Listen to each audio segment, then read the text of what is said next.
जन्म कुंडली में किस स्थान से यानी किस भाव से क्या परिणाम मिलते हैं, क्या फल मिलते हैं, इसके बारे में संपूर्ण जानकारी दे रहा हूं।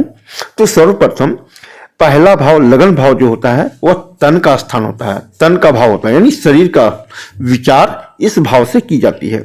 जैसे आपका शरीर कैसा है, आपके रूप रंग कैसे होंगे, आपका ज्ञान कैसा होगा, आपका स्वभाव कैसा है, आपका स्वास्थ्य कैसा रहेगा, और दादी नानी आदि का भी विचार प्रथम भाव से की जाती है।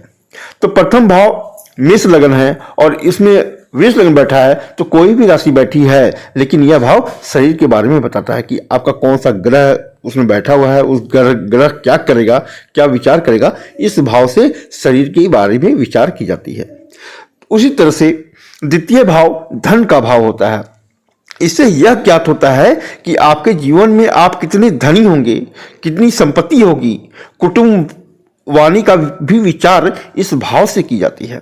आपका विद्या कैसा रहेगा, आपका दाहिना नेत्र के बारे में भी जानकारी द्वितीय भाव से ही विचार की जाती है।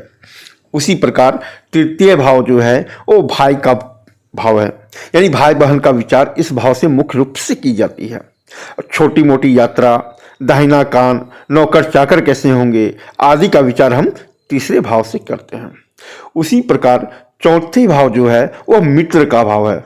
मित्र का भाव इस भाव से सुख के बारे में, मित्र के बारे में, माता के बारे में, घर मकान के बारे में, जमीन के बारे में, वाहन आदि का विचार हम चतुर्थ भाव से ही करते हैं।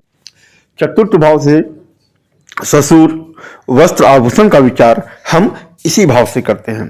अब आते हैं पंचम भाव। तो पंचम भाव संतान का भाव होता है, पुत्र का भाव होता है। इससे मुख्य संतान का भाव होता है।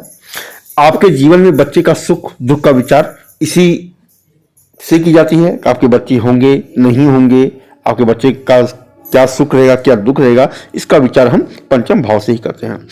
तथा पंचम भाव से ही विद्या, पुस्तक, लिखना आदि का विचार भी इसी भाव से की जाती है। नौकरी होगा या नौकरी कैसी रहेगी, भविष्य का ज्ञान, शास्त्र का ज्ञान, पेट संबंधी विचार हम पंचम भाव से ही करते हैं। उसी तरह छठा भाव रोग शत्रु का भाव है। इससे रोग आपका होगा या नहीं होंगे, शत्रु आपके होंगे या नहीं होंगे, इसके बारे में हम छठे भाव से जानते हैं। झगड़ा मुकदमा का विचार भी हम इसी भाव से करते हैं। ऋण, आपका ऋणी रहेंगे, कितने ऋण रहेगी, या आपका किसी पानी से भय, जानवर से भय, मामा मौसी का भी विचार हम छठे भाव से करते हैं। अब आते हैं सप्तम भाव। सप्तम भाव से विवाह का विचार की जाती है कि आपके पति पत्नी का भाव का विचार सप्तम भाव से ही की जाती है। व्यापार का भाव का विचार भी हम सप्तम भाव से ही करते हैं। व्यापार में पार्टनरशिप में आपका मुनाफा होगा या हानि होगा, इस बारे में भी हम विचार सप्तम भाव से ही करते हैं। यात्रा का भाव, लॉटरी आदि का भाव भी हम सप्तम भाव से ही विचार करते हैं। अब अष्टम भाव जो है वो मृत्यु भाव है। उससे हमें मृत्यु के बारे में हम अष्टम भाव से ही ज्ञात करते हैं। स्त्री के सौभाग्य के बारे में, उसका मंगल कैसे, सौभाग्य मंगल कैसा रहेगा, क्लेश अपवाद आदि का विचार भी हम अष्टम भाव से ही करते हैं। अब आते हैं नवम भाव। नवम भाव भाग्य का भाव है। धर्म का विचार हम इस भाव से करते हैं। समुद्री यात्रा हम करेंगे या नहीं करेंगे, लंबी यात्रा करेंगे नहीं करेंगे, इसका विचार भी हम नवम भाव से ही करते हैं। गुरु, आचार्य, साला साली, जीजा, भाई की पत्नी, पोता पोती, पौत्र पौत्री आदि का विचार भी हम इसी भाव से की जाती है। अब आते हैं दसम भाव। दसम भाव कर्म का भाव कहलाता है कि आप कार्य कैसा करेंगे, आप आलसी होंगे कि आप अच्छे कार्य करेंगे, आप अगर नौकरी कर रहे हैं तो आपको पदोन्नति होगी या नहीं होगी, व्यापार कैसा रहेगा, या आपका ट्रांसफर इन सर्विस प्रमोशन होगा या नहीं होगा, पिता, राज्य, पूर्व जन्म तथा सास का विचार भी हम दसम भाव से करते हैं। उसी तरह से 11 भाव जो है वह लाभ का भाव कहा जाता है।